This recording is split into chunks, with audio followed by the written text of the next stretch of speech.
If you want to know exactly how your family, friends, maybe your spouse can support you in a way that will help you get closer to taking control of anxiety or any other mental health condition, then you want to make sure you watch this video to the end, because I'm going to share with you 4 quick tips on how to get there.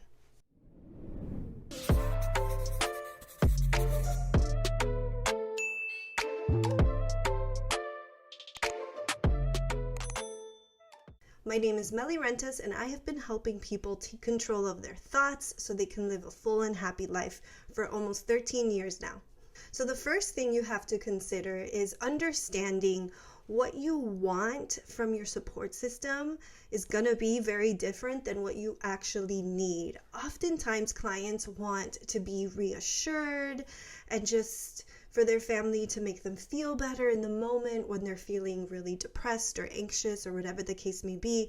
But unfortunately, all that really does is reinforce the anxiety or depression or whatever it is you're dealing with. It just makes it a little bit stronger. You're becoming less resilient on your own and depending on other people to get you there. So that's never a good thing. What you really need is accountability from your family and friends to get the help that you need. If your mental health condition is really having a huge impact on your day-to-day, then of course it's going to be really important that you work with a professional.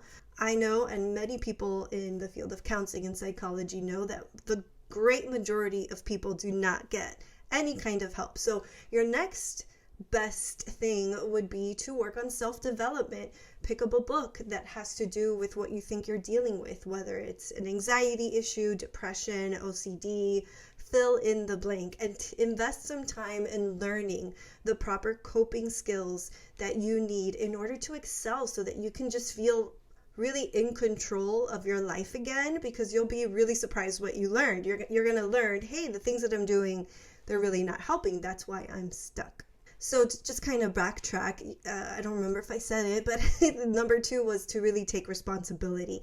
And then in that, taking the time to work with someone or reading a self-help book that is specific to your mental health concern is going to be really helpful. But one of the key things is really understanding how your thinking, your behaviors, and the emotions that you feel, it's more like your thinking, emotions, and behaviors, how that really plays into your experience of anxiety, depression, or even something like high stress, whatever the case may be. So I have a huge playlist. Actually, my whole channel is pretty much based on that. So please be sure to subscribe, because I know you're going to find something helpful here and you want to know when I post a new video, because I post them pretty often. So turn on the notifications too so you don't miss out. The next one, or number 3, is you're going to need to challenge irrational thinking. This is especially true for things like anxiety, OCD, things like that.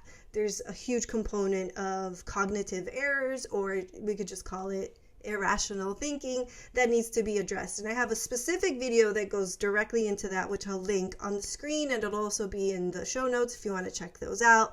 But you can share with your support person, whether it's your spouse, your kids, your family, parents, best friend, share with them what you're learning, what stands out to you, what you want to change and work on, and what and how they can support you in that. That's actually going to move you there.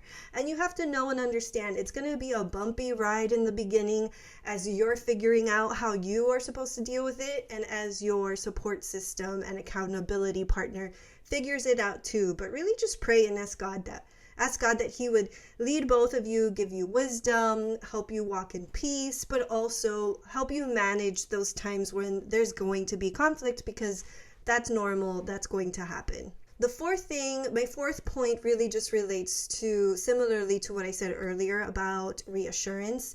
Another thing that's really not helpful is distractions. Oftentimes people think that being distracted when they're experiencing an unpleasant emotion or situation is going to help, but you're really not, again, learning anything that's going to help you in the long run, especially for things like anxiety. It's important to learn to actually ride the wave until it passes. So being able to remind yourself and think this physical sensation that I'm feeling right now is normal and I'm okay and it's going to pass, and being able to just really sit with it. Maybe you practice some breathing just to help bring your heart rate down. the relaxation techniques that some people use can be helpful. You just have to be mindful that you're not using it to distract, but rather to help take control of that physical response to anxiety or stress. So those are my quick 4 points on how to gain the support of your family as you are working through improving your mental health and wellness. If you found it helpful, don't forget to like and subscribe because I'm posting videos almost 5 days a week.